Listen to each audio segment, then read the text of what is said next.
You're on. Oh, we're talking? Okay, very good. Hey, thanks very much for, oh, that's different, isn't it? Good. Thanks for that really nice introduction, and all of you for coming out. Busy Saturday as we approach the holiday season. It seems regular as rain here that I'm speaking after a new book has come out and after another terrible election has taken place. It always seems to be in November after one of these electoral debacles. You cause it. And well, you know, correlation is not causation. In press conference remarks the day after his dismal, dollar-drenched, demobilizing Democratic Party received its second consecutive, richly deserved midterm ass-kicking at the hands of the widely hated and radically regressive Republicans, U.S. President Barack Obama said that he and the now more fully Republican Congress, quote, can surely find ways to work together on issues where there's broad agreement among the American people. Not likely. Don't bet on it. There has long been broad agreement among the nation's majority on a number of issues and problems that are completely off the policy table of the nation's so-called capitalist democracy. Among the technically irrelevant areas of extensive popular concurrence, wealth and income are far too unevenly distributed in the United States. There's a poll after poll shows that the huge majority of Americans believe that. Big business and the wealthy are far too rich, and income and wealth are far too unevenly distributed in the U.S. Big business and the wealthy are far too powerful in the nation's politics and government. Workers should enjoy strong organizing and bargaining rights. Wages are too low. These are all majority opinions that show up again and again in polling data. No household with full-time working members should be poor. Most people believe that. Government should privilege job creation over deficit reduction. Taxes should be made far more progressive. Government should act strongly to protect the environment and control carbon emissions. Government should provide quality health care coverage for all. Trade agreements should be revised to include strong labor and environmental protections. Majority belief forever in polls. Private money should be taken out of public elections. Third and fourth political parties should be permitted a serious chance to compete for votes and representation in the U.S. political system. Social Security and Medicare should be strengthened through progressive taxation and funding. Strong financial regulations should be passed on Wall Street. Corporations should be placed under control and strongly regulated, or broken up, or both. The nation's giant, quote-unquote, defense, really empire budget, should be significantly reduced, while social expenditures are significantly increased. And I could go on and on like that. None of these extensive popular and majority beliefs has the slightest chance of receiving support from either of the two reigning U.S. business parties in America's current new Gilded Age, where the modern capitalist version of the Golden Rule seems as entrenched as is any time since the original Gilded Age of the late 19th and early 20th century. Those who have the gold rule. Now there's this ubiquitous, sort of long-standing Washington admonition that is just loyally repeated over and over again by the U.S. so-called mainstream corporate media. And it calls for the nation's two supposedly polarized parties to get past partisan gridlock and get things done. And the media is clear on the zones of agreement where the center-right neoliberal president and the hard-right neoliberal GOP Congress might be able to act on the call for them to get things done in the last 2 years of Obama's administration after this last midterm election. And the hopeful areas for bipartisan action are trade, corporate tax reform, and energy. These are the code words in the Wall Street Journal and the New York Times and the rest of the mainstream press. In other words, corporate neoliberal measures to insulate giant multinational firms yet further from public and democratic interference. Corporate tax reduction, that's what corporate tax reform means.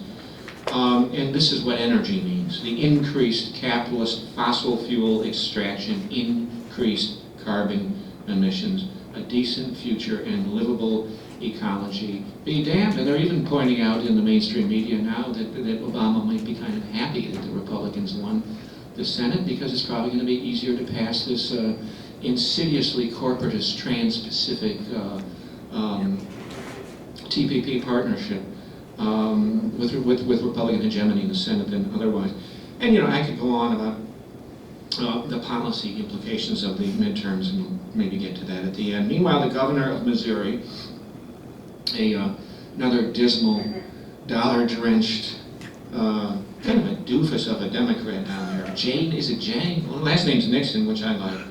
Is currently warning the black people of Ferguson and St. Louis that violence will not be tolerated after, as everybody knows, the grand jury refuses to indict Mike Brown's police killer.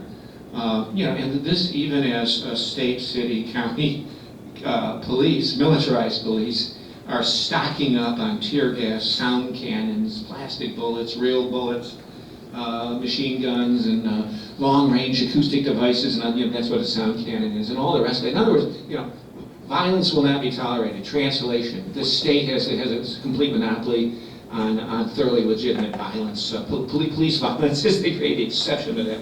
So, the basic opening thesis of They Rule is that we live in a rich folks, corporate and financial oligarchy masquerading as a great people's democracy. We inhabit a purported land of popular self-governance where, in fact, politics, policy, media, intellectual authority, consumption, education, work, savings, the rhyme and rhythm of daily life, all of that and more is largely under de facto corporate and financial management. Doesn't matter if the president is black or white or Latino or gay or straight or female or Christian or Buddhist or Muslim. The basic harsh plutocratic reality, plutocracy, just a fancy word for rule by the rich, doesn't go away if Democrats or Republicans hold nominal power in top elected offices. It's there if the president is a Democrat and the Congress is Republican, or as in under Reagan, if the president is a Republican and the Congress is Democratic.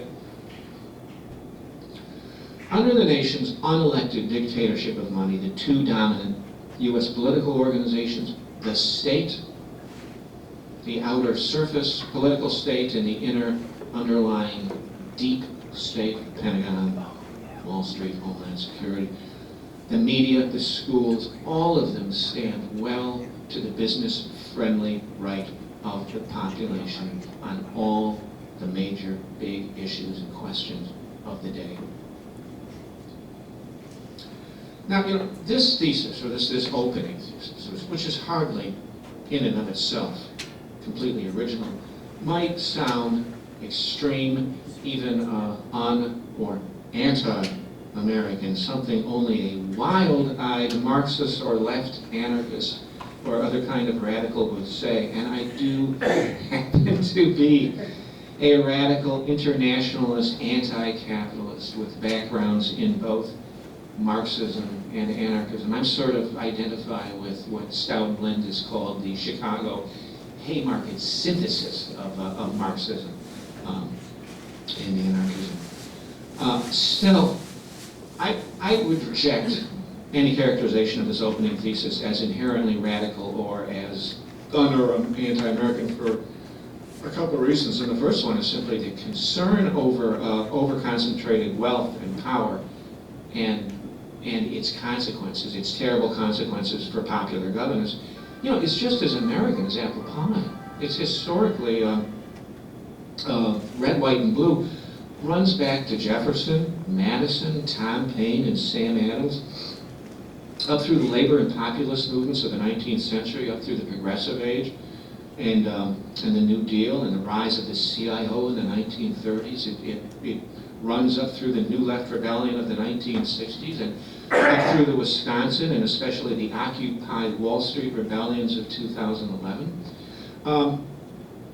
New Deal President Franklin Roosevelt used to love to rail against the, quote, economic royalists and, quote, privileged princes who had subjected the nation's politics to what he called a new industrial dictatorship of organized money. And in 1941, Roosevelt's Supreme Court Justice Louis Brandeis wrote that, quote, we must make our choice.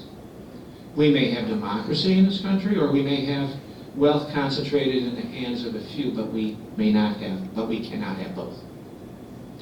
10 years before Brandeis's comments, I mean, that's a guy on the U.S. Supreme Court, who I'll get to later by essentially, I think Louis Brandeis is denouncing capitalism when he says it, unwittingly.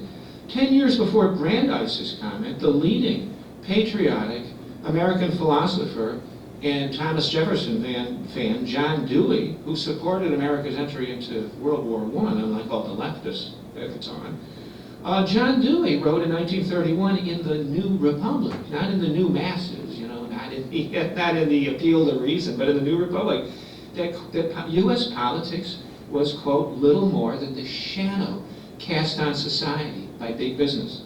It would stay that way, Dewey predicted. This is a radical statement. It would stay that way, he said, as long as business for private profit controlled the nation's means of finance, production, and communication. So, I mean, this goes all the way back. And I mean, you could even show this kind of, this suspicion, this concern for concentrated wealth's checkmating influence on democracy in a lot of the public rhetoric, even of some mainstream Democratic politicians and people like Elizabeth Warren and Bernie Sanders. You know, the notion that the U.S. today is basically a rich folks oligarchy, a plutocracy, is remarkably mainstream these days. I mean, money talks and bullshit walks is an old working class slogan. Everyday Americans have felt this way about the nation's legal system and about its political system, really for, you know, I grew up on the south side of Chicago. This is how people felt about the country's political system for as long as I can remember. Though I would say that the feeling has been at high tide in recent years. I mean, we can maybe talk later about why that. And that feeling is really through the roof right now. I think that has to do with some of the lessons of the age of Obama. I think we got a great lesson on the fully bipartisan, plutocratic nature of the political system now in the Obama age.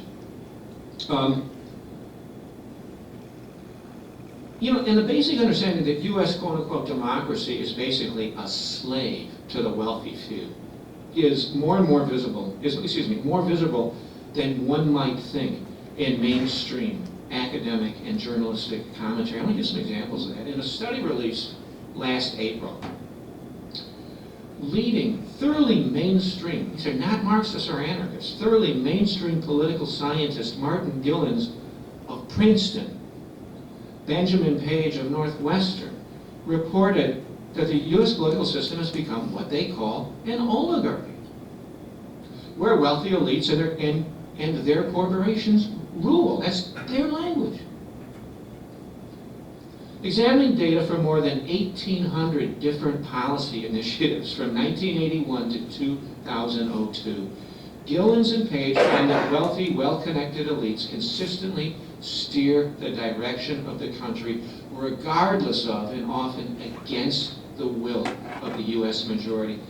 The central point that emerges from our research, Gilens and Page wrote, quote, is that economic elites and organized groups representing business interests have substantial independent impacts on U.S. policy, while mass-based interest groups and average citizens have little or no independent influence. There's a story about Gilens and Page's study in the merely, not left, in the merely center-liberal online journal, Talking Points Memo, and it bore an interesting title. The title was Princeton Study, U.S. No Longer an Actual Democracy.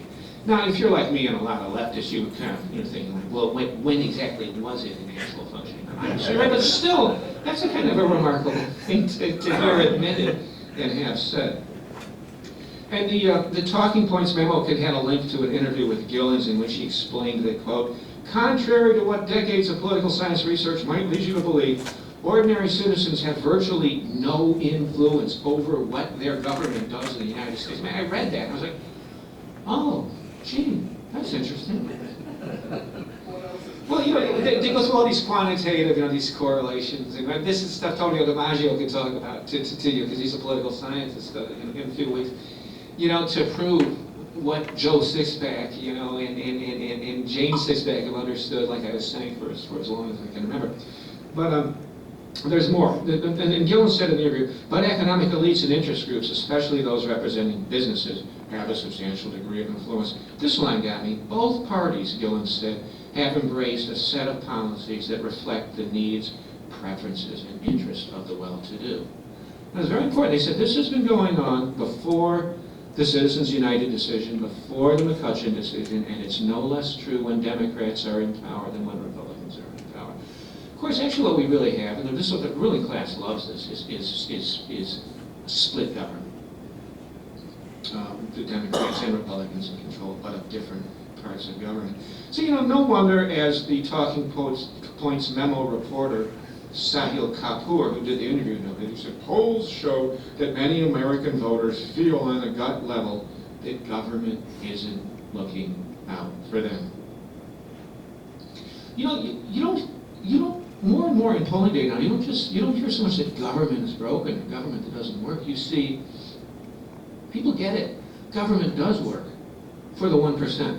Government's, it's only the left hand of the state, the part that would serve ordinary working class and poor people and the causes of justice and civil liberties, that's out of money, that's cash poor, that's busted and dysfunctional, doesn't work.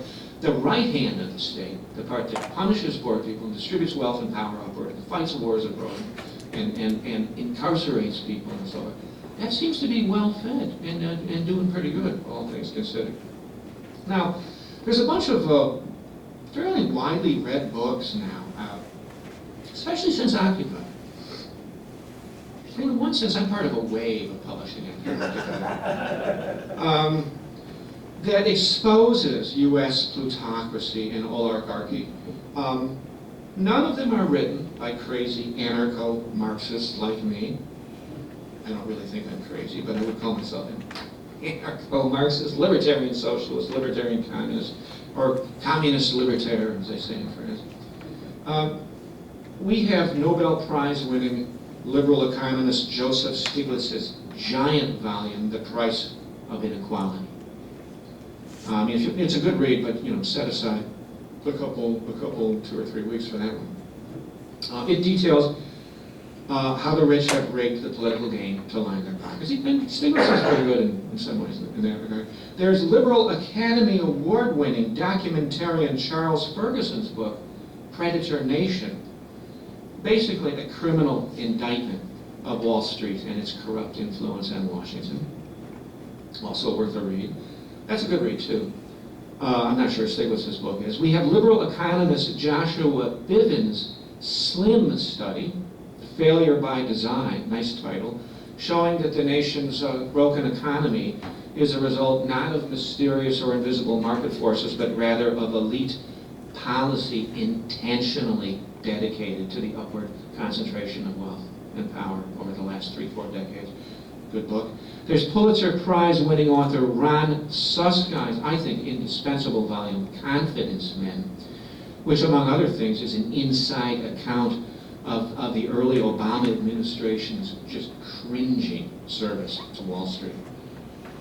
And its total captivity to, in fact, infiltration by Wall Street operatives, really during the bailout period, 2009. There's the liberal political scientists Jacob Hacker and Paul Pearson, and their very useful book, Winner Take All Politics, which does a lot of the same stuff as Bivens, but they're political science with a lot more detailed attention to recent political history, a lot of the sort of the nuts and bolts of how the political party system has been working in the last year.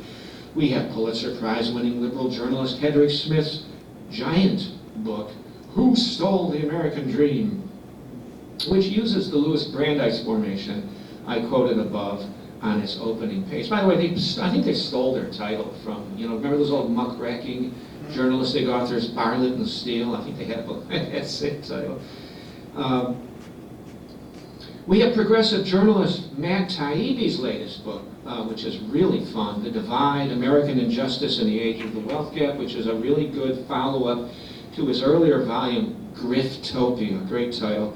A subtitle I'll read to you because it's good. A story of bankers, politicians, and the most audacious power grab in history. Of course, Taibbi is just so great on how these financial elites just collapse the global and world economy and ruin millions of lives, right? And just destroy communities on one hand, while, people caught up for a small-time drug bust, their third or fourth are serving life prison terms, and the first ones are going completely scot-free. I mean, if you like the old slogan, money talks and bullshit walks, Taibbi is your author.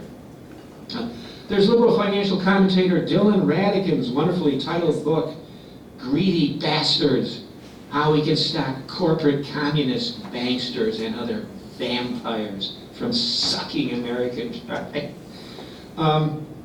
We have the entertaining memoir, This Town, in which New York Times Magazine Washington correspondent Mark Leibovich shows that Washington, D.C. has become, quote, a determinately bipartisan team when there is money to be made. Getting rich, Leibovich writes, has become the great bipartisan ideal. No Democrats and Republicans in Washington anymore. The maxim goes, only millionaires, the ultimate Green Party. I'm quoting Leibovich. And Leibovich is interesting because he's kind of an insider, and he's been part of the Washington culture forever. And that's the conclusion that he's sort of come to. If you read the book, you see a lot of this partisan warfare that the media is always bitching about and the politicians are always bitching about. As Leibovich shows what's really going on in Washington, I think it's the same thing a lot of state capitals. It's just a diversionary marionette theater. I mean, these guys are bitching and moaning at each other, and Republicans and Democrats are screaming at each other, and then after 2 or 3 terms, they rotate out of their years in public service and monetize it in often thoroughly bipartisan lobbying outfits, where they're all the best of friends, and they're just raking in dough. You got one wing of the lobbying firm that helps you reach out to Democrats, and another wing of the lobbying firm that helps you reach out to Republicans. That was kind of a joke of it. And of course, we have French economist Thomas Piketty's book, Capital in the 21st Century, a national sensation last spring. Piketty reflects, among other things, on the plutocratic power of the 1% in the U.S. And elsewhere.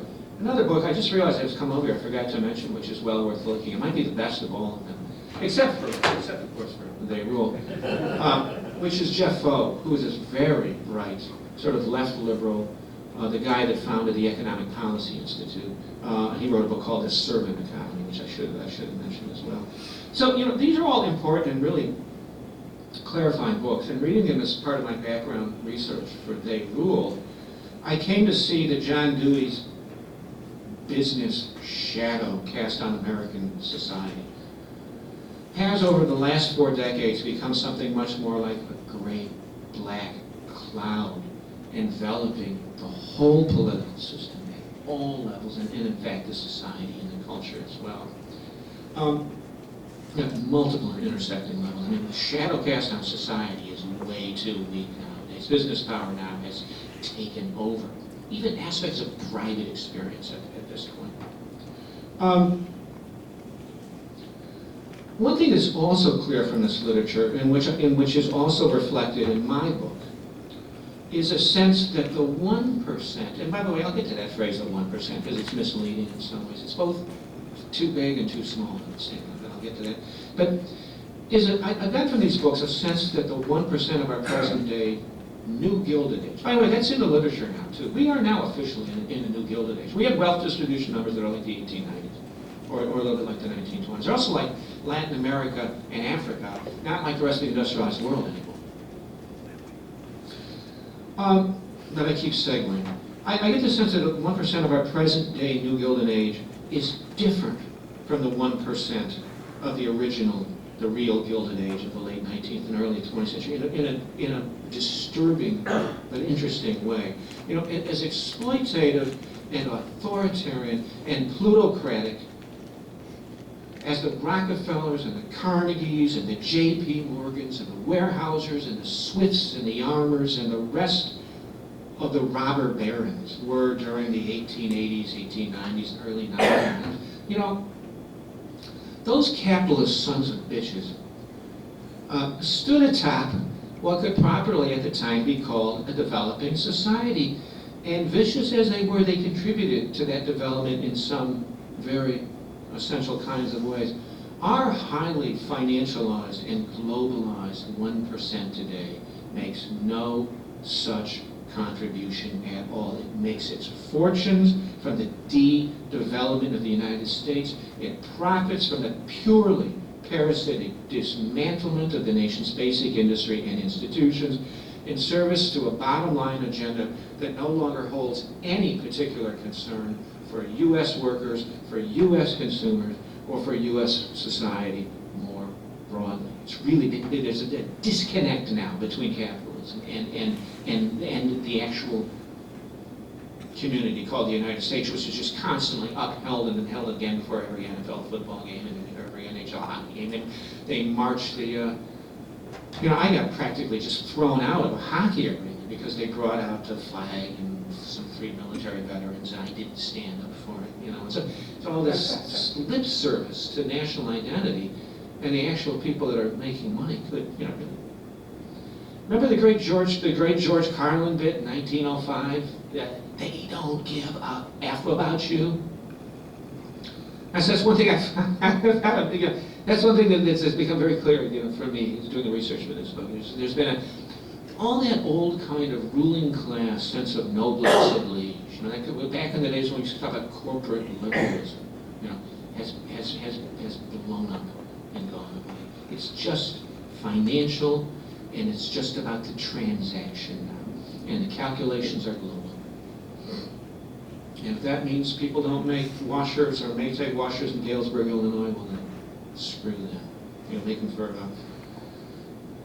1/10 the wage somewhere else in the world capitalist systems. I mean, given the existence of all these other often enlightening books on U.S. inequality and plutocracy, I suppose an obvious and fair question is what's new, different, and distinctive, or worthwhile, and radical about this book? You know, what's new and improved about my commodity? And you know, if you study market, you take advertising classes, and I'm about to break a rule. The rule is always just one thing. People can't stand complexity. You only have one thing that makes this different. You have to make it critically easy for them to buy it and use it, and because people can't they don't have attention spans for one thing. Sorry. 10 things. I got 10 things to make my book. First, and highly entertaining 205 pages. Actually, it didn't make it in this blurb, but in the original blurb that I got from Gar Albertowitz, it was a good read, which is no one had ever said about a book I did before. I never had a distinguished other thing. It's a good read. And a highly entertaining 205 pages. Try to read Joseph Stiglitz's book in a week.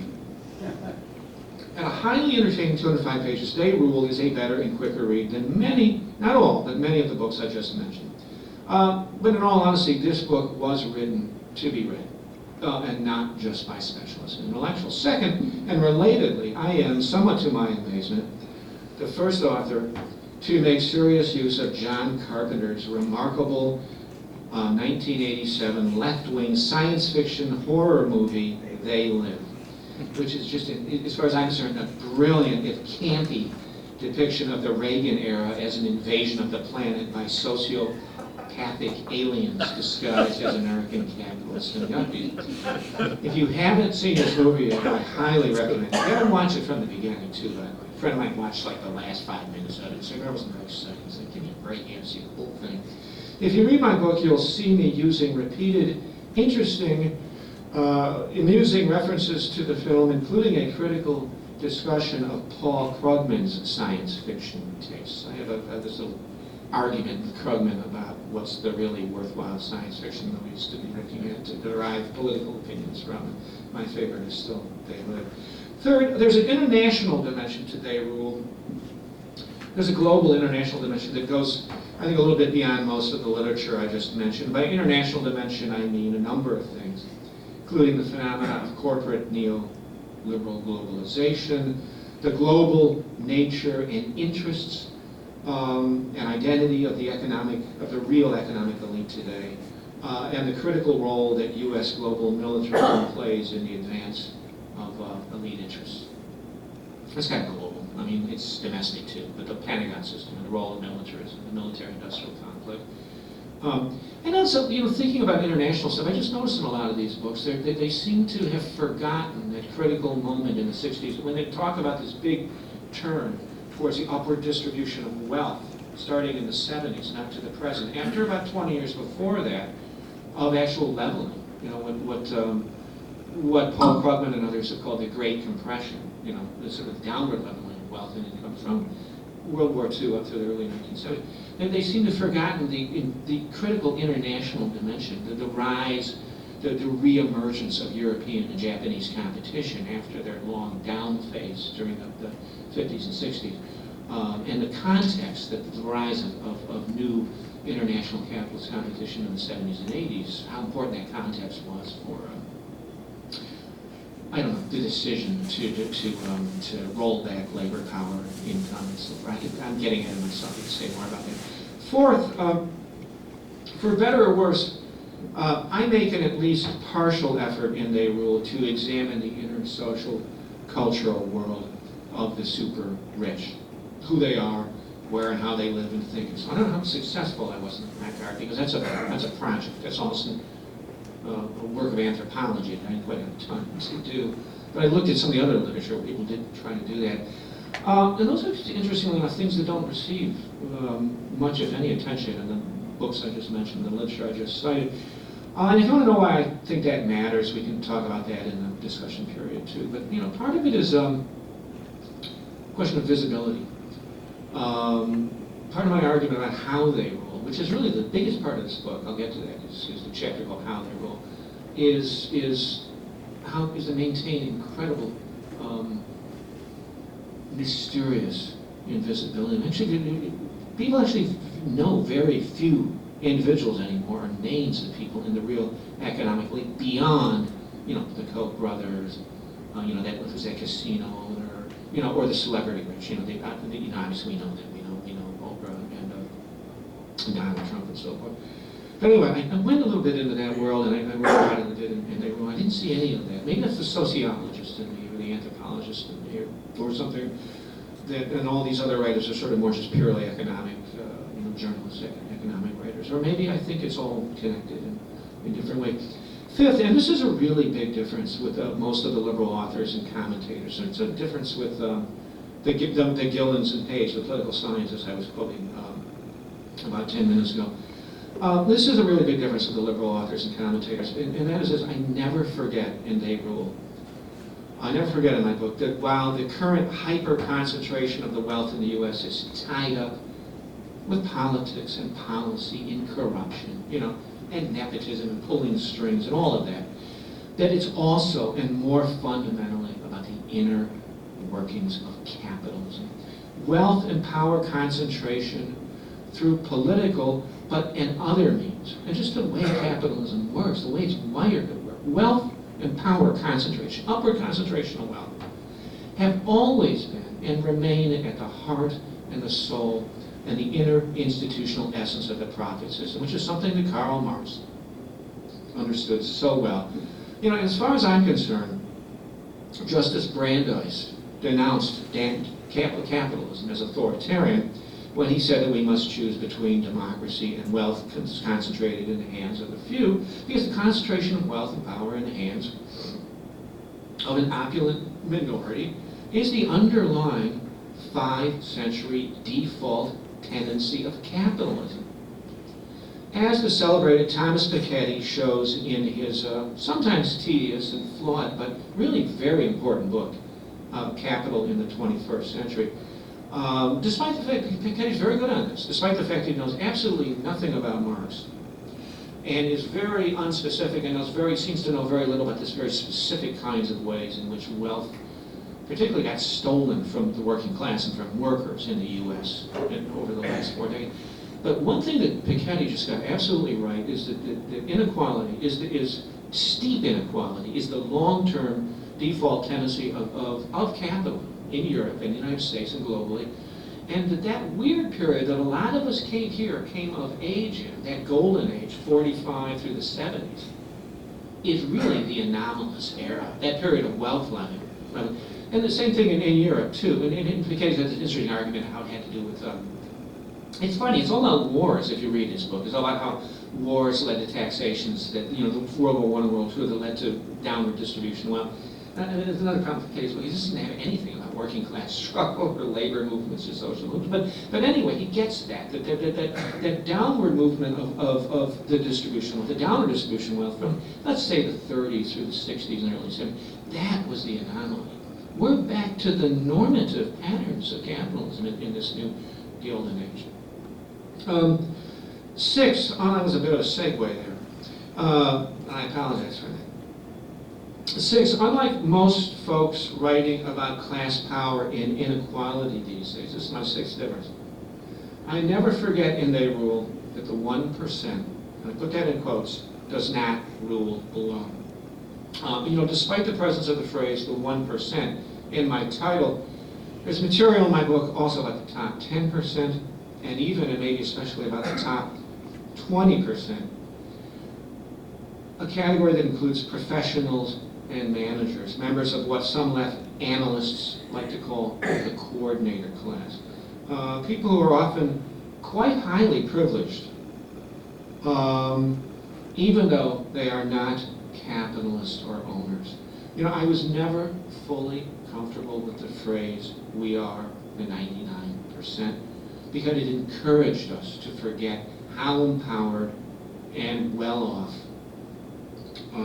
many folks below the top 100th are, and how essential this top 20's roles are to class power, and to the rule of the 1%. And I've never been fully comfortable with the phrase 1% either. I mean, if you really want to know who has profited most in the last 30, 40 years, it's the 0.1% or even the 0.01%. You really want to get, that's what Piketty and his buddy says are very good on statistically.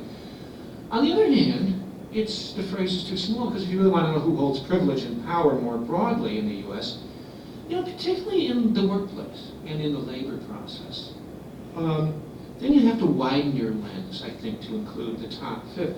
And one of the interesting things that I found in this book,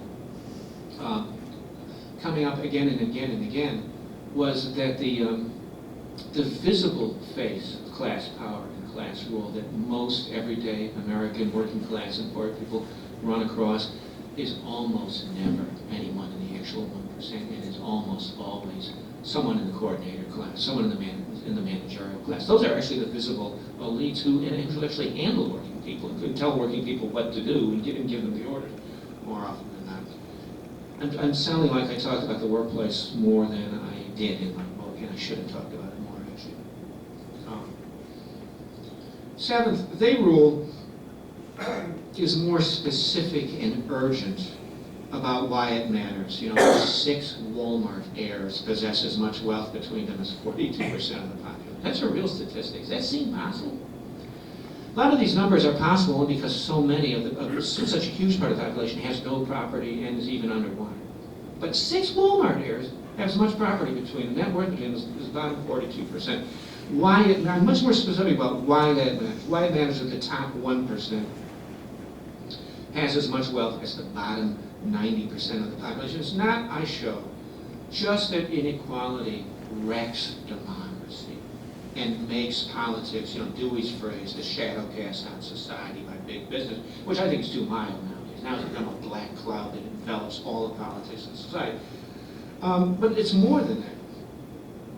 Following the findings of the brilliant British health researchers Kate Pickett and Richard Wilkinson in their really remarkable book, The Spirit Level, why equality makes society stronger. I show how inequality and ruling class domination on the current U.S. scale also relatedly wrecks personal and social health, ruins community, feeds racism and sexism, and ultimately destroys livable ecology, closing off prospects for a decent future. There's a lot on the climate crisis in this book, and in that sense there's an overlap in this book between this book and Naomi Klein's latest book, which is called This Changes Everything, Capitalism versus the Climate. There's this really interesting journalist named Steve Bazucha, probably mispronouncing his name, who's got a lot of data on fascinating relationships, disturbing relationships, actually between inequality and lifespan, and inequality and bad health. And one of the interesting things that he talks about is with a seeming irony or absurdity of Japanese men having significantly longer lifespans than U.S. men. Because we're all told, don't smoke, don't smoke. Well, Japanese smoke their butts off. These guys are just around, you got a cigarette. And he says because there's a lot more. There's community, and there's inequality is correlated with stress. Everyone's always looking over their back. They're always afraid. We don't know where our health care is coming from. Blah blah blah. And the stress, the endemic, constant stress that results from savage inequality, literally takes years off of our lives. Anyway, I talk about that. I talk about the climate thing. And eighth, and a related difference is this book, as happy as I try and sound and as cheerful and entertaining as I try to be, is much more dire and urgent than any of the other books I mentioned. The only author I know who gets quite as dire as I do, and if you've ever heard him speak too, he doesn't make any attempt to hide it. You almost feel like after a Chris Hedges lecture, like you need to go out in the alley and light yourself on fire. This climate stuff right now, which is intimately related to 1% power inequality, is urgent. It is incredibly frightening. We've got about 10 to 20 years. Here's like Chomsky says, if there isn't urgent action undertaken to address climate catastrophe in the next generation, he's being mild, because he knows all these MIT economists, all these MIT earth scientists are telling him, actually it's more like 5 to 10 years. No, he doesn't want to freak us out too much, so he says a generation. He says if we don't undertake serious action to avert this catastrophe in the next generation, everything else that we talk about on the left isn't going to matter very much. But that's not the only reason I'm dire. I'm even more depressing than that. Well, actually, I don't think that has to be depressing, because I think there are solutions afoot, not technological solutions, but that's another point. I've been reading the Snowden stuff, and I've been reading the Greenwald stuff on that, and the ubiquity and the types, the scales of surveillance technologies, the means of electronic control that are available to not just the U.S. elite, but to elites in general as well. Just unprecedented. And the crowd control technologies that are now available. I mentioned long-range acoustic devices. You know what those are? It sends out like sonar. If they really want to crank them up. I mean, if the British had had long-range acoustic devices when the Boston Tea Party was getting ready to happen, they should have had some redcoats wheel this thing out, crank that up. And Sam Adams and everyone else who was getting ready to dump all the tea in the harbor would have said, "Run away!" They would have run away. Raytheon's working on something around called the heat ray. It's a microwave. It's a microwave blast. It's been tested with battle-hardened Marines. They catch one dose of it. These guys who these guys are like been in 9 tours of Iraq and Afghanistan. They were broken down and built up again in Marines basic training camp. All they do is they run away. There's this stuff, a so-called non-lethal crowd control technique. The new types of police state methods and technologies, which Ferguson was such a big wake-up call about, are something I've studied, and I talk about in this book. And I'm glad we saw some in Ferguson, but it isn't just poor black folks in ghettoized communities who can be on the wrong side of this stuff. I've seen them in play in Occupy Wall Street, in New York. I mean, the media blackout and the helicopters and the shit they pulled on Zuccotti Park. I don't know if any of you were out, if you were out for the NATO marches in May of 2012. I mean, but that shit was crazy. I mean, I think I saw more different types of militarized police and private security contractors than I saw protesters.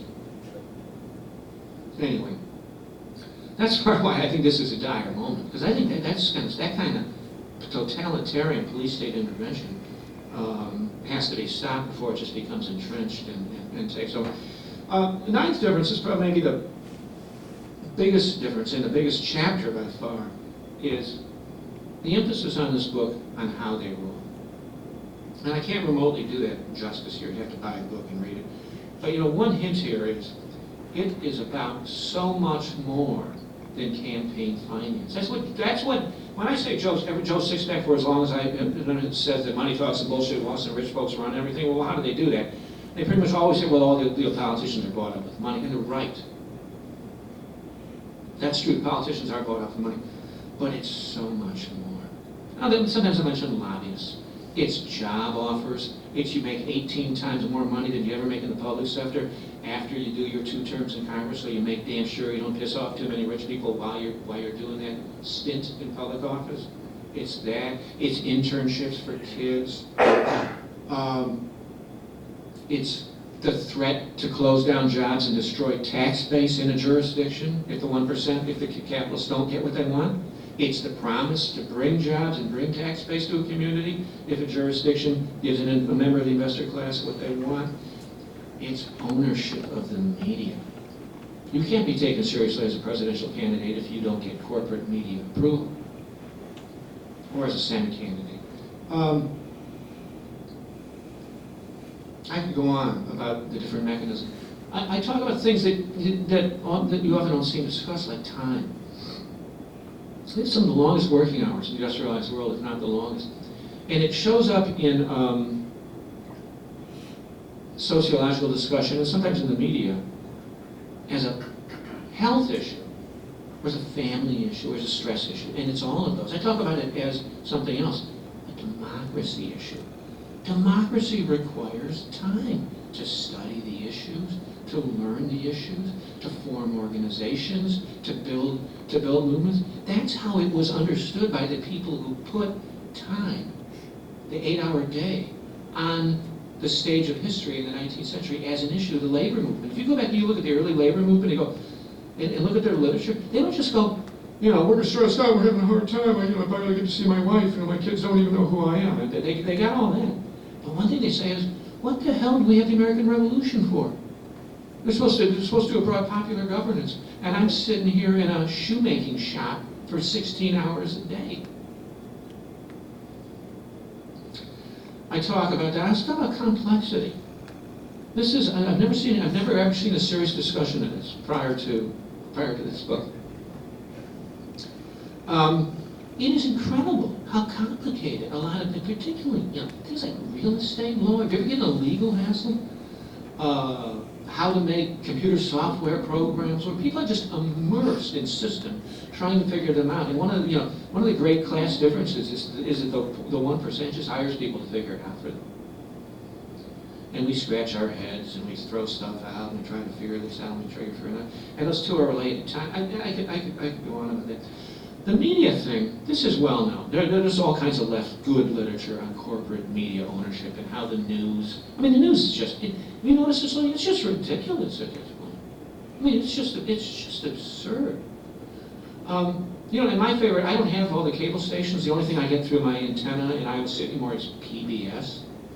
And if you really want to see the narrow spectrum at work, I'm going to say the P doesn't stand for public, it stands for well, we go back and forth. I think it depends on the sort of Pentagon. I think sometimes I just think presidential. I would say to my wife, what are the first 2 words out of every news story that Gwen Eiffel reads? President Obama. It's the presidential broadcasting system, the Pentagon broadcasting system, the petroleum broadcasting system, the pathetic broadcasting system, the Prozac broadcasting system. But if you went down to the funding, Probably is petroleum, because I love the, the BP ads about how green they are. And I love They say Koch brothers. Oh. PBS in Chicago. Oh, yeah. Brought to you by the Koch brothers. Yes, right, exactly. It's, oh yeah. So now, if I say I have anything different about within the left literature about the media, I'd say that the only, not many people have done this, but Michael Peretti did it, and a couple other academics have, is it's not just the news media. It's not just the public affairs media. It is the entertainment media. There's always been this kind of, Neil Postman kind of pervade this kind of sense that the news was where you see the real, the ideology a la Orwell. And the entertainment media was just sort of childish, infantilizing diversion a la Aldous Huxley's Brave New World. But actually the entertainment media is as richly loaded with capitalist 1% ideological messaging as the news media is, and it might be more powerfully so. And one time I met Noam Chomsky, I actually said that, and he said, no, I loved Manufacturing Consent. The book you did with Ed Herman I think is absolutely brilliant. But I had the distinct impression that consent is even more potently manufactured by elites among the population in the sitcoms, in the crime dramas, in Hollywood, in the movies. And I was wondering, was I going to piss off the great Noam Chomsky? And he immediately said, you're absolutely right. He said, I just don't have the stomach or the time to look at any of this. Can you imagine Noam Chomsky sitting around doing an ideological analysis of Law and Order or The Good Wife? Of course not. So that's for other people to do, and some do that. By the way, there's a great professor out of North Central College named Stephen Masek, who's just absolutely brilliant about movies and all of that. There is lots about elections in here. I don't just talk about how the elections are bought and paid for. And what this last congressional midterm, what did I hear, $4 billion, $5 billion? I mean, it's an industry. Of course, in Iowa, they love it because it's so much money for the local media companies. Profit center. Oh, yeah, absolutely. But I also talk about how these big, corporate-crafted, major media, big media, candidate-centered elections are sold to us as politics, the only politics that matters, to the exclusion of the politics that's probably more relevant of social movements, of the civil rights movement, of the environmental movement, of the women's movement, of the labor movement, of what Occupy was starting to be before it's crushed. I mean, it doesn't really matter who you get in office, assuming you could ever somehow negotiate this two-party electoral system to get a real progressive in there.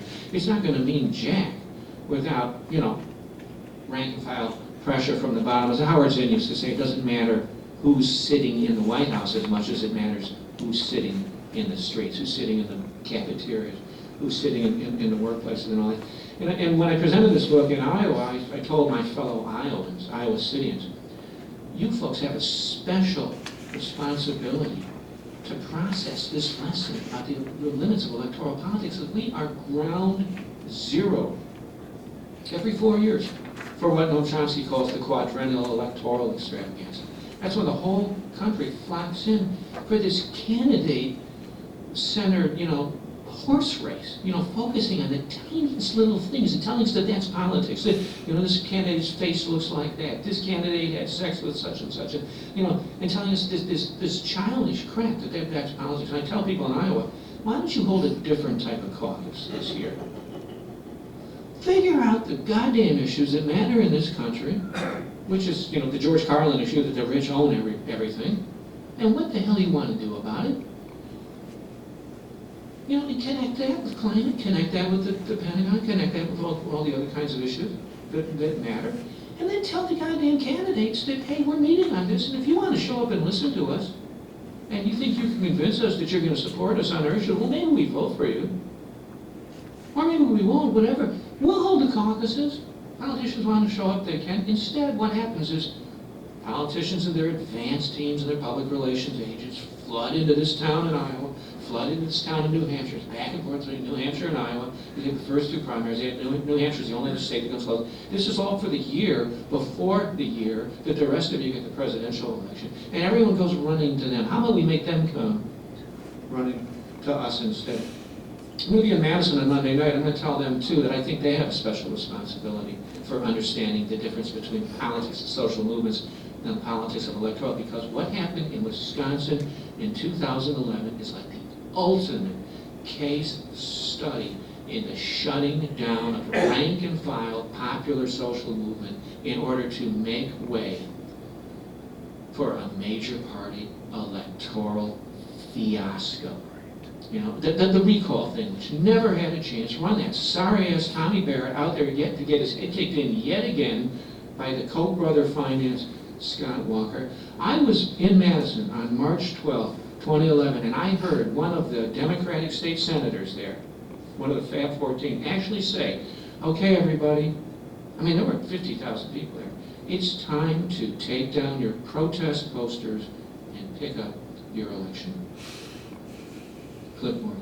And you know, can you imagine if just a small slice of the tens of millions of dollars that have gone into the two attempts to unseat Walker with lame-ass corporate Democratic candidates had gone to building rank-and-file social movements, worker justice centers, immigrant rights centers. I mean, it's just millions of dollars. Real social movements are starved for basic resources. This pathetic race that everybody knew this lame-ass Democrat was going to lose to the pig-castrating militarist state senator Joni Ernst in Iowa was it was a $40 million race.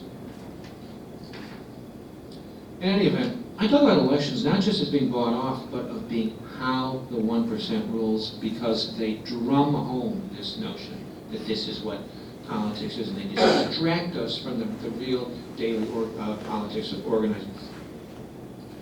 One thing that's distinctive in my book is I have an emphasis on hard power and repression. And I have some interesting and very graphic accounts of the repression of Occupy in Oakland and in New York City and in elsewhere. This is the difference I have with Chomsky. I've heard seen quotes from Chomsky every once in a while saying, well, yeah, there's some kind of repression out here, but it's nothing like what happens in Egypt or something like that happens in Saudi Arabia. And I get that. But I think there's a level and an extent and a sophistication of hard state power, and I include surveillance within that we know about, and it's in the back of our minds, and they will not hesitate to use, and they do not hesitate to use it at different times. And well, let's just watch events in the coming weeks, because there is a grand jury decision coming down vis-a-vis Ferguson, and it is going to exonerate Darren Wilson. He is not going to be indicted, and they are going to roll out some stuff again. The 10th and final difference is that I am not content, like so many authors, to kind of complain and say, isn't this terrible? And a whole chapter called What Is to Be Done. This slander, this statement on the left, that we just complain, of course I just sort of bought into that noise. So, but this charge that we're just carpers, nihilists, we're only antis and we're not for anything in particular, is such nonsense. We've got a list of progressive policy reforms and proposals that goes on and on. Many of them are very good, and many of which I support. We've got the Employee Free Choice Act, which would re-legalize union organizing in this country. We've got carbon taxes that we call for. We've got Thomas Piketty's call for capital taxes. We've got calls for increased inheritance taxes. We've got a financial transaction tax that many of us have called for. We've got calls for a reshuffling of how Social Security is funded, how Medicare is funded. We've got just a whole vast plethora of good progressive policy proposals. Nothing is more significant, if you ask me, within the mix and the batch of things that people on the left are calling for, than a Green New Deal, right? Than a call for huge, massive green jobs, public works programs to put millions of people to ecologically, existentially necessary work, making the conversion from fossil fuels to renewable energy, wind, water, and solar, through a new Marshall Plan, both within the United States and globally. I mean, go on to the things that work for. It's like Chomsky says, there's a useful translation for the claim that we're just carpers who present no solutions. And the translation is, they present solutions, and I don't like them. That's not the problem. There also isn't really a lack, in my opinion, of visions of an alternative type of society. I've got in this book, and I list about 7 or 8 books, there's a lot of interesting things that have come out now about what we would like to see beyond capitalism. That literature exists now. When you hear it, we never hear what you're for. I can cite you a number of studies. One that comes to my mind is my friend Michael Albert's interesting book at Verso called Paragon. I'm not a full Paragonist necessarily, but it's a fully worked up blueprint for what a non-hierarchically organized workplace in society might look like. Gar Alperovitz has recently come out with a book called Life After Capitalism, which is very focused on cooperatives. It's kind of swishy. I mean, that's not what's missing. The policy proposals and ideas of an alternative society are not what's missing. What's missing is organization. We don't have durable, sticky,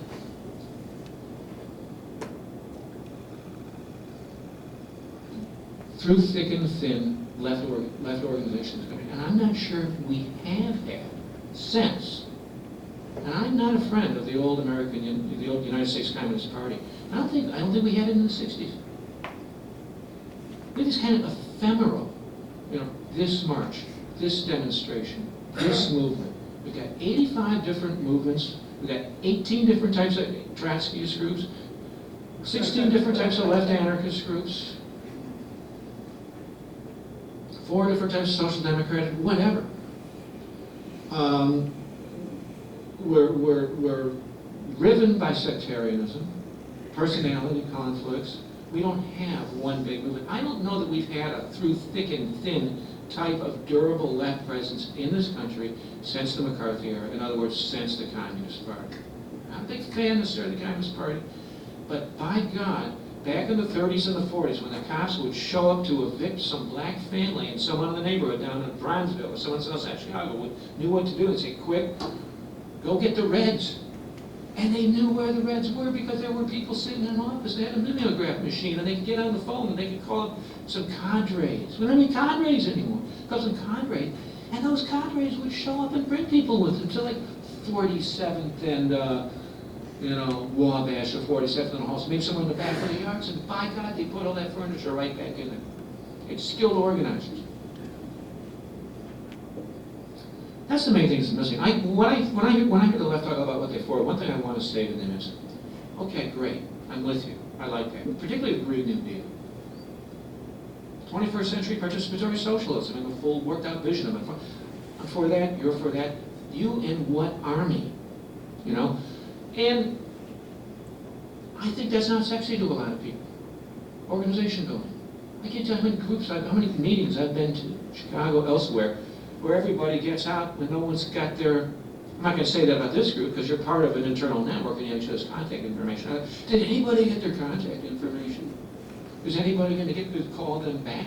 And I noticed in Iowa City, a lot of there's like police disturbing issues with the minority community and the police. A lot of people, they go meet with the police then. So what are you going to talk to the police for? You have the 3rd, 4th meeting with each other, work out strategies, what you're going to do, build an organization, connect that organization up with wider organization. We've got a lot of organization building to do. And we got to do it real fast.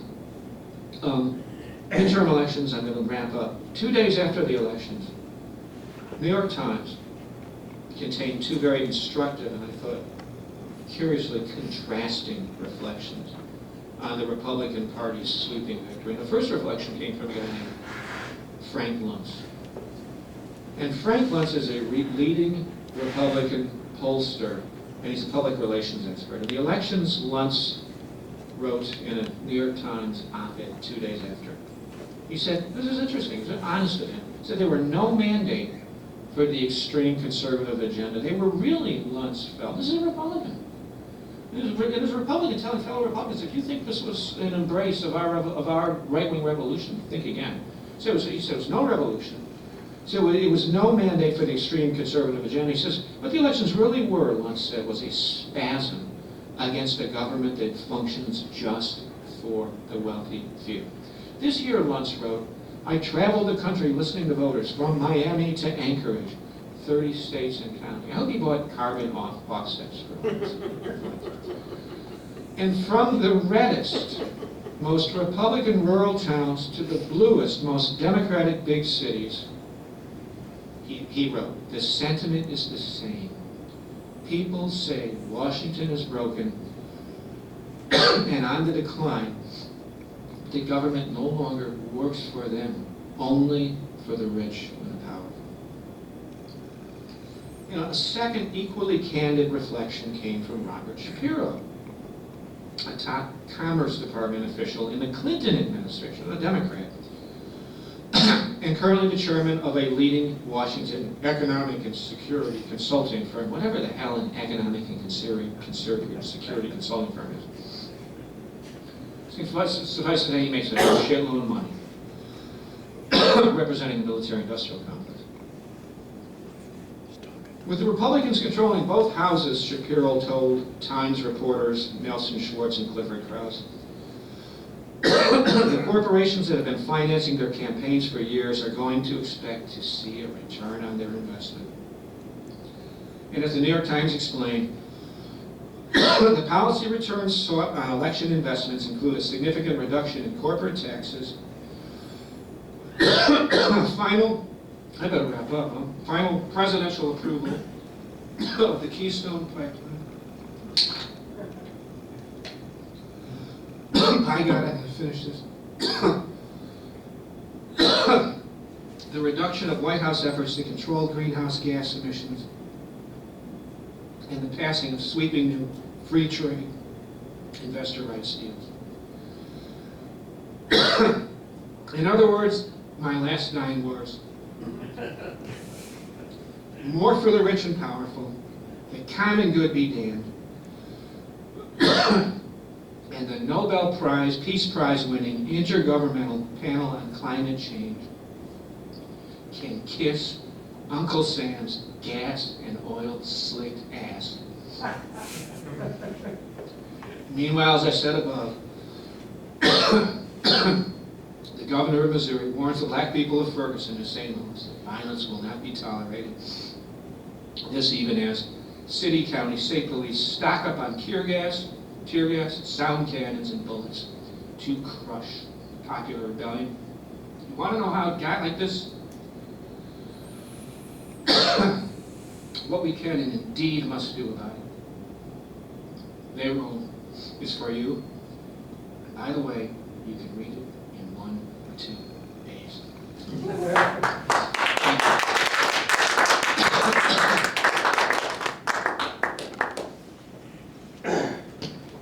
I'll take some water here. Yeah, you give yourself a big long drink there because now you're under real pressure. Just like a couple brief things here. Now it's like 4 o'clock and we've got like 35 minutes. So the Q&A thing, let's kind of like, you know, anybody and everybody is welcome to get up here and say your thing or whatever, but give everybody else a chance too because it's a limited amount of time. In fact, I'm going to forego on what I was going to ask you myself right now. Why don't you save it though now? Okay, so you have time. Okay, I'll try. Anyway, so, you know, limit your questions, your comments to like 2-3 minutes max, okay? Just in the interest of giving everybody else a chance, because we have limited time here now. So I'm going to just give up the mic here and go for it. Are there any real speech makers here? I don't see the Spartacus usually. Thank you very much for your inspiring analysis of what's happening. My question is, now that the 1% have all of the money they will ever need or want, why do they want to impoverish and demoralize everyone else? Oh, I don't know that they, see, I don't know that they want to. I don't know that they think about that. I think that 1% and the rest of us live in, it's really 0.01%. I think we live in very separate worlds. And very insulated, gated communities and global existences and flying the world, around the world. And I think they've really convinced themselves morally and psychologically that they deserve the wealth that they have, and they're not too particularly concerned about how they get it. They want to make sure that their coordinators manage their wealth properly, that their lawyers protect their wealth properly, that their managers discipline people properly, that their election contributions keep policy, keep politics in line with their interests. The extent to which they have any kind of systemic or broad social knowledge or sense that all that wealth and that power, in fact, comes from capitalism. And that capitalism is a system. This isn't just Marx. You can look it up in Webster's, unabridged dictionary. Is a system of exploitation based on one thing: the endless the endless. They don't use this language in Webster's, but they might as well. Socio-pathological accumulation of wealth in ever fewer hands. There's nothing in that definition. This is Webster's. There's nothing in that definition about democracy,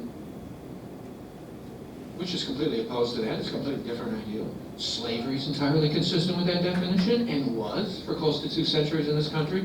There's nothing about decency or treatment. There's certainly nothing about the requirement of a decent standard of living for anybody there.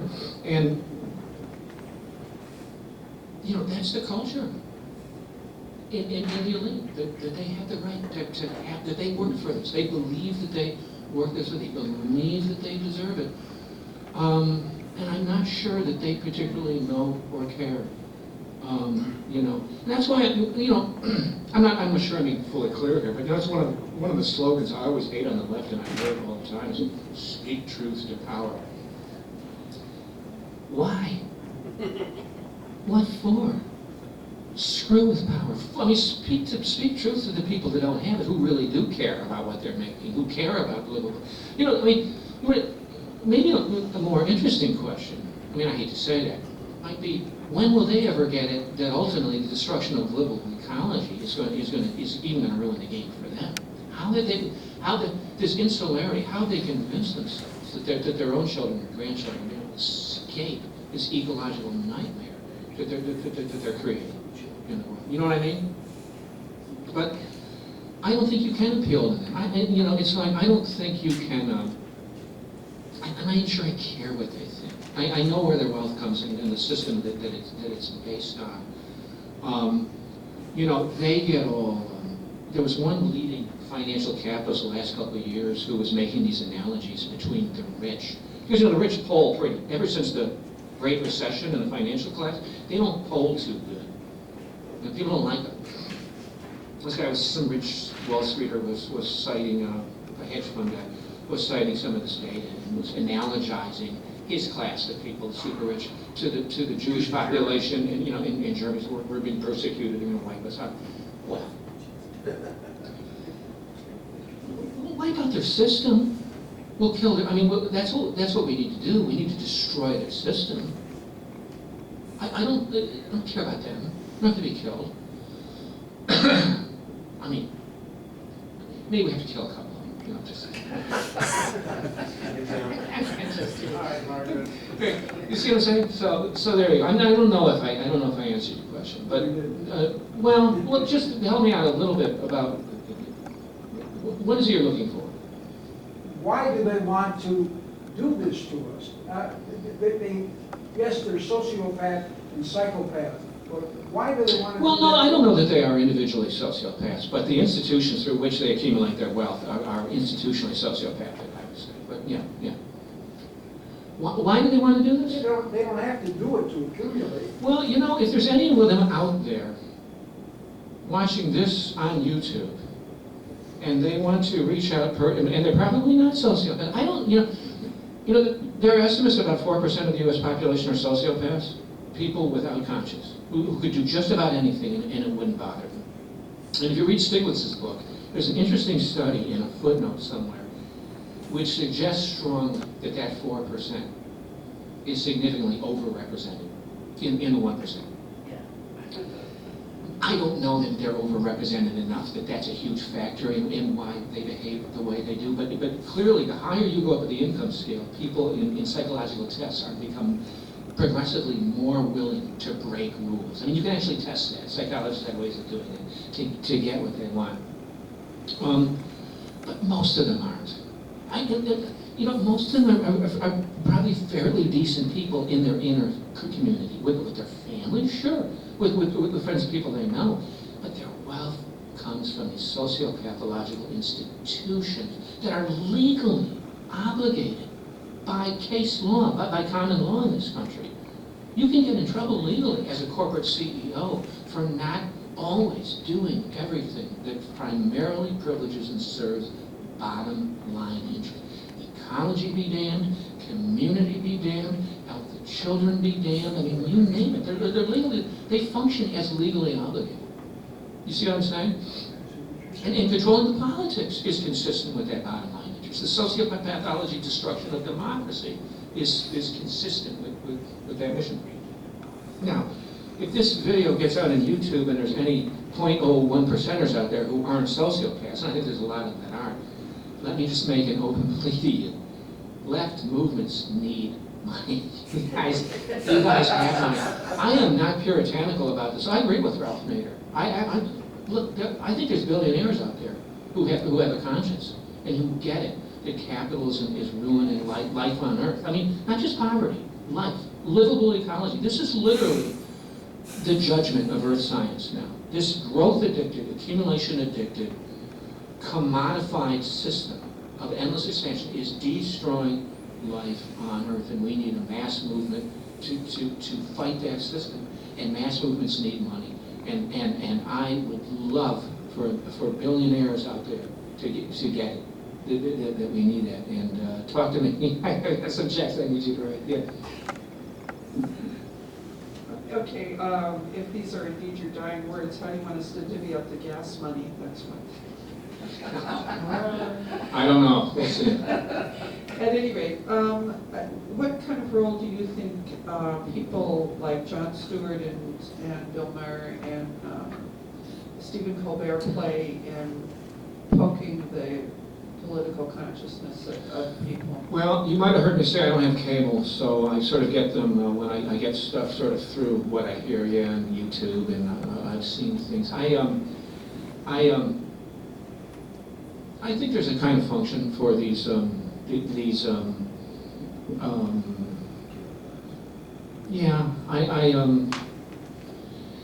guess I don't see them enough necessarily to know, but they seem to be, at the end of the day, sort of liberal Democrats. Would that be fair to say? Probably, Yeah, yeah. and I just think we're so, the questions, the issues that we're facing today are so far beyond anything that liberal. I mean, I remember at one point, didn't Stewart, then so-called liberal Democrats are going to provide any meaningful solutions for. I remember at one point, at the height of the Tea Party madness, and a little bit before the Occupy thing broke out, didn't Stewart sort of sponsor and was the main speaker at what he called a demonstration for sanity, or reason in Washington, and it seemed very much sort of in this mindset of let's have cooler heads prevail and let's sort of calm down and just be cool and let's not get all crazy here. And, The media then, not an organized movement. yeah, I mean, we're going to have to get a little crazy. I mean, this shit is wild. What's going on? This 20 years, this period we're in right now, there's some shit going to hit the fan, and it's not just going to be about being reasonable and cracking jokes and all that. I don't know. So it just doesn't seem. all that much, but some of it's very funny. And the few times that I have watched Stewart and Colbert, they do seem capable of not just of making fun of Democrats, right? And not just making fun of Republicans, right? I mean, that's what I live in a campus town, and I used to live in sort of like front liberal community. I mean, it's just one thing that drives me crazy in a lot of these sort of what passes for establishment, sort of liberal progressive culture. It just seems like always ripping on the GOP.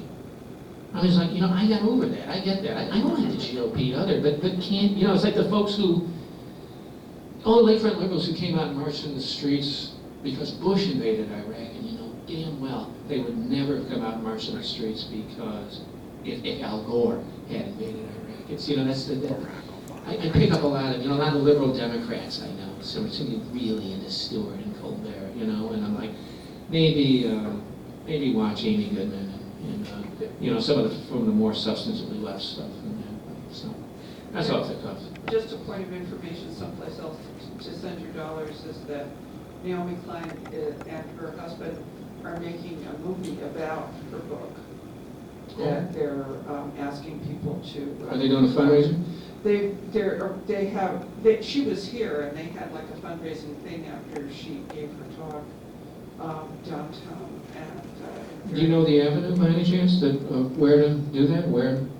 I think you just go online. Okay. Yeah.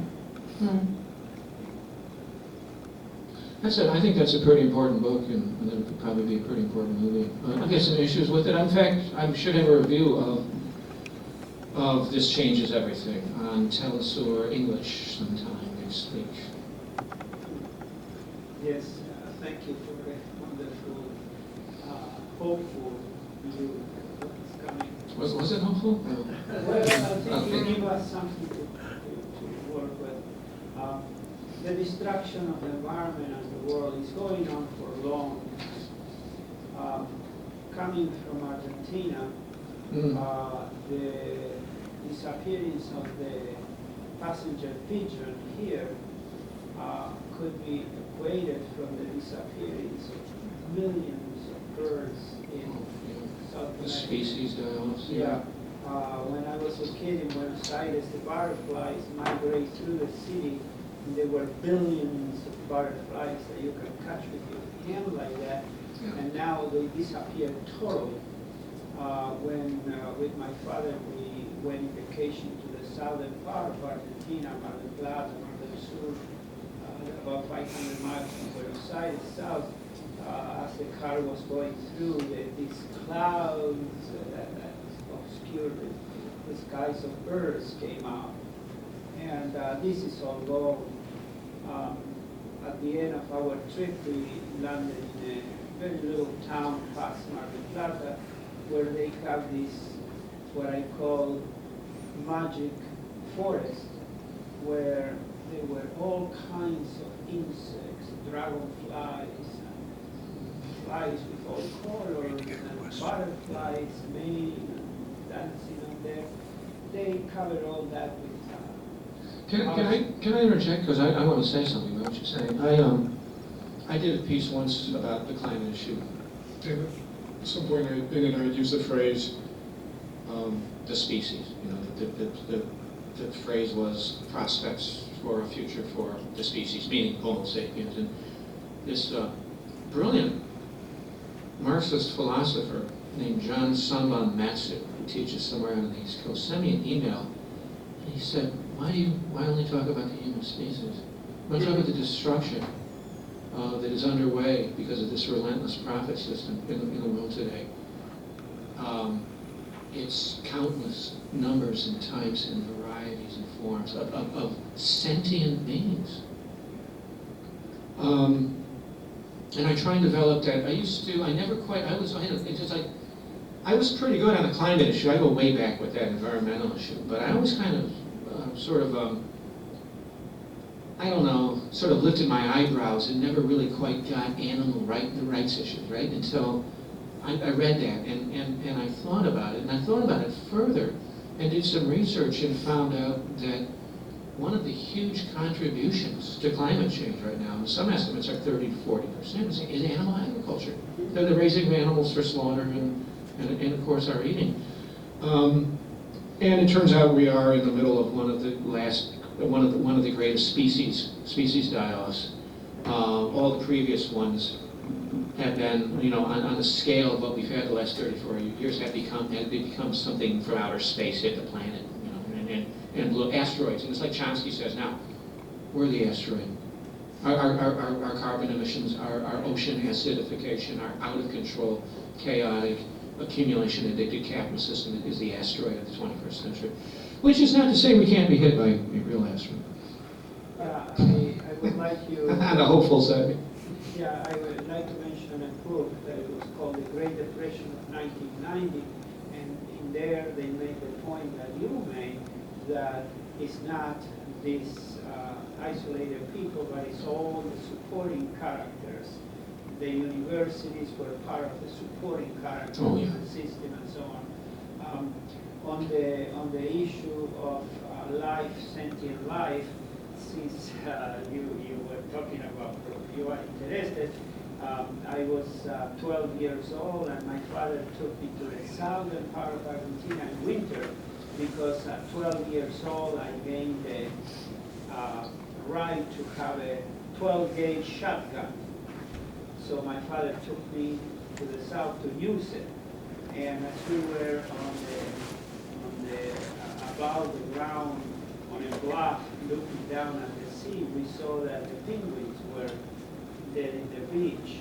And so I am fascinated looking at these creatures that look like they are in business there, going back and forth, and all of a sudden, bang! My father shot. And injured one of them. And he said, run, run. So I have to drag myself to the bluff and run. Let me respond a little to a couple more things. I want to let another question get in, which is that I was in Ecuador years ago, and you were talking about Latin America. There's a concern for the climate issue in developing nations that I don't think U.S. people understand fully. Because if you get into rural Ecuador, people will point up to the Andes and tell you that that ice cap, which is the source of the water supply for that village, has shrunk by like 50%, and then they'll connect that with all the missing people on the farms who can't make a living anymore, and who either had to go on into Quito and try and work in the shanty towns and work in the straws, or had to move to New York and try and work as some sort of busboy or a dishwasher up there. That issue is very real and tangible to people. You're talking about the university, you mentioned Argentina, the educational system. A lot about education in my book. I'll just give you one anecdote. I once met a high school teacher. This is how bad and stupid U.S. education had, who was ahead of a field trip. And he was in Argentina in the period, he was taking kids down in the period when the dictatorship was in there. And he told them that it was a Marxist dictatorship. He had a whole class of students from the Chicago area went down on a field trip to Argentina, to Buenos Aires, and around Argentina and back, being told by a high school civics and history instructor that it had been a Marxist dictatorship, when in fact it was a right-wing neo-Nazi dictatorship which had executed and disappeared Marxists, sponsored by the U.S. Doing torturing and interrogating and passing. And I used to teach people who were doing high school education, and the level of indoctrination and idiocy is beyond belief. I want to finish my story with the penguin because as I ran to stop the injured animal going to the sea, that changed my life because I stopped him from going, and he looked at me and he asked me a question. Why are you doing this? I don't know. No, good for you. So I look at my father and I said, he doesn't know either. And so I removed my foot, let him go, and my father came and killed him because you don't leave an injured animal. But from that day on, my father kept checking my rifle, because he never hit anything. And I was never able to tell my father what happened, but it changed my life because that was my first time that I had a communication with an animal. And we miss all that forever. We lost it. Can we get another question up here? Upton Sinclair went through the Chicago packing houses and became a vegetarian after watching the slaughtering process. And I've met people since who read The Jungle in high school and said they couldn't eat meat straight again. Hi, Paul. Thank you very much for your talk. Thank It you. was excellent. piggybacking a little bit on what Francisco said, people I know who were round the world sailors, they never really sailed around the world, but they like to sail solo.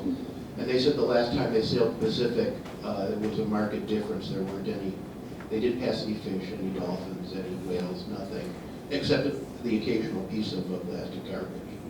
And in past trips, there were always animals that came to investigate them, and big fish and sharks that came up or ran away or whatever. And this time, nothing, just garbage. But I wanted to say a couple of things very quickly, apropos of absolutely nothing. As usual, Jimmy Carter said within the last 5 years, he said the United States no longer has a functioning democracy. And you can't find that. You can search for it. Yeah, he did. And not a single U.S. newspaper or major media outlet reported it. I actually use that. Yeah, Well, the thing. excellent. Yeah. And the other thing I wanted to say, again, even less relevant, when you mentioned the advanced teams, I'd always been fascinated by books like The Making of the President and some of the stuff we grew up on. Oh, yeah, I remember that stuff. I like that stuff. There's a marvelous story of Nixon, of Nixon's ascent. And I don't remember which of the Nixon's presidential campaigns, might have been his first successful one, where he gathered all his people, and what movie did he show? He showed The Triumph of the Will, from start to finish, with subtitles. And after this is in the old days of 16 millimeter, and so when the final reel ends and it's clicking away, the reel is clicking away on the projector, there's stunned silence, and nothing was said. And after a couple moments, one guy stood up and said, "What an advanced job!" I gave a talk once in Iowa City, and an anarchist came up and he was talking to me later. This was about the time Obama was coming in, and he said to me, he says, you know what the ruling class does every time a new president gets elected? They give him a couple days in the White House, get used to it. And he says they power laden, the ruling class, whoever, so they take him in a room and they show him the Zapruder film, Kennedy, for a slow motion. Show it to him, they go, any questions?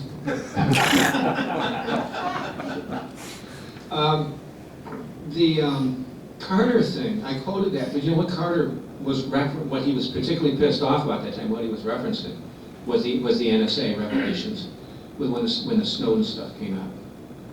And while I like the fact that he said that, I use it in the book, and I use it somewhat ironically, to say Carter said this. And in fact, one of the books that I read as the background for this book, one of those books that's really good, but not as good as my book. one of those 15 books I mentioned. He's got an interesting section in it. It's Winner Take All Politics by Jacob Heck. He's got an interesting section in it when she says that this author, what's this, Pearlstein, who wrote a book called Nixon Land, who sort of got the America turning right under Nixon, and we've been right-wing ever since. He said when it comes to economic policy and and business regulation and all that, he's got it wrong. That really started with Carter, and he talks about the movement to deregulation and increased financial and corporate power in particularly the second half of Carter's administration, which is by the way when Ralph Nader finally got so pissed off that he went third party. Yeah. Is that true? Yeah, it's in Nader's. Yeah, well, it's in that book, and look at the Nader movie on The Unreasonable Man, the documentary about Nader. He talks very specific about the first couple of years. He had all these reasons to think they were going to get consumer advocates in there and have a populist agenda, and then last couple of years, especially after the midterm election, imagine that, it just all goes to hell. And Nader says, screw the Congress. It takes him a while to go full on, to end up saying he's going to run. But that experience under Carter is very key for Nader. An Unreasonable Man. And it's a nice little documentary about the life of Ralph Nader. This is going to be the last question or comment. All right. Let me put a number of things together. Norman Solomon a few years ago talked about that we used to have extensive media presence you know. He did? uh, He did? Yeah, I Yeah. mean, he was sort of summarizing it, says, you know, and over the years, you know, what we have is a concentration of news in 4 or 5 sources, you know. So it has, you know, sort of shrunk, you know, and this source of media is, I mean, the news that we now get is just from a few isolated places, you know. But on the positive side, I mean, the way I'm looking at it is that sort of tying together the referendums that we've had in this recent election. You know, the referendums, you know, are contrary to what the principal media says. You know, it's a total win for the GOP. You know, and the people don't have any voice in this. You know, but at the same time, you know, we're talking about you know, Washington doesn't work. Well, bullshit. You know. Washington voted for legalizing marijuana. I mean, DC did, you know. So we have this contrast, you know, of issues, you know. And then, was it Richmond, California? See, Yeah, let me- the mayor. The population is majority left progressive on issues. The electoral extravaganzas aren't about issues. They're about candidates and horse race and the color and race, sexual orientation, and all the other nonsense, and the partisan identity of the candidate. If we just had elections on issues, if you just had elections for party platforms on policies, that's what all the elections were. Green Party win. Green Party win. You bring in the money, you bring in the media, you bring in the candidates, you bring in the advanced men, you bring in all the bullshit artists, and everything gets lost, and that's why 2/3 of the population didn't vote in this thing.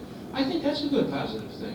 But you're absolutely right. Minimum wage won, marijuana legalization won. Also, a bunch of fracking bans won. Some lost, but some won. Yeah. And wasn't is it California that had a referendum to rescind or to move some of the imprisonment, you know, the three strikes. Well, Tennessee also had a referendum to take a woman's right to choose out of the state constitution, so you got to be careful not to say about referendums. Yeah, But yeah, a small town in on California, issues, right? You know, a small town in California, a mayor that had a few $1,000s, you know, won against a. I think the town was Denton, Texas. It was like some cranky philosophy professor and a bunch of rank and file people who were getting sick of getting sick of being able to light a match under their water faucets, you know, or everyday people, and they beat big oil, they beat big carbon, right? So it happens. You know, the media. I mean, it's the statistic is, you know, the number of corporations that control more than 50% of U.S. media. And I used to teach that very subject matter. I used to, you know, laugh about it and close from, you know, 20, 15, 10, 9, 8, it shrinks. It's like every time they study that, you know, it's like down to less and less. It's like this disconnect between, on one hand, when you go on TV, I go nuts since we don't have cable whenever we travel, and I'm in a hotel room. I mean, it's dangerous. It's like, you know, 500 different stations, so it looks like unbelievable diversity, right? But actually, it's getting more concentrated in terms of the ownership. Closing question. You know, a few years ago, when Iowa City was devastated with the floods, yeah, Well, in the area, yeah, down by especially the university. Yeah, but it took the people to recover from it. Yeah. I mean, it was local impetus and energy. Well, you know, to, actually, correct it. you want a better example. All the people stuck out on the Rockaways. We didn't get that bad. A lot of that stuff was actually some high-end university property that probably, I just made some information that should not have gotten flooded if people had done the right thing down there. But you're talking about a real good example. What you're talking about is, and Neil McCline talks about this in her new book, is all the people out there in the, I'm blanking on the neighborhood, but it's way out there in Queens, that just got swept away. Now, there's a high poverty area on kind of an island isthmus out there by the ocean outside New York. And all the public service went to the higher end, the mansions, the richer parts of this section of Long Island, this big public housing project.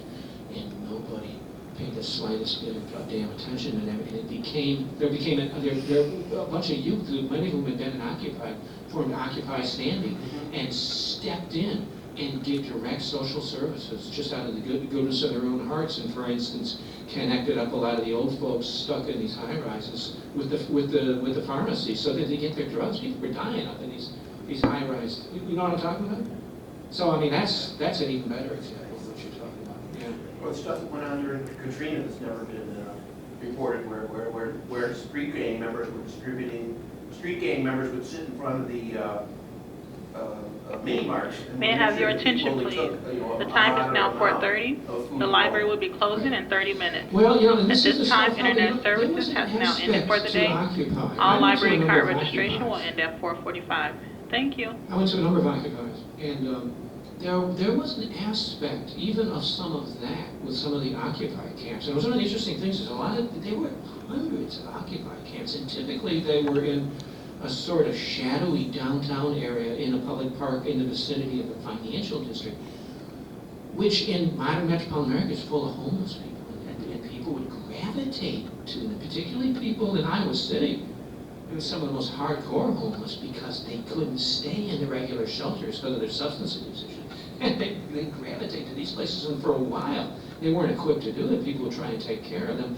But even amongst themselves, some of the activists, there's almost like a mutual aid kind of sense about Occupy. It was like an attempt to create a sense of community in this completely atomized society where we don't have the old union halls and the working class taverns and the old organic basis of solidarity. People trying to invent it in these public parks. I mean, there's an upside and there's a downside of mutual aid. On one hand, it's great for us to be sticking together and doing things for each other. The downside is when we do it, we take away government's responsibility to do it. And we never want to forget that the government's got to serve people, not just the rich. That's got to be the final comment. Thank you, Paul.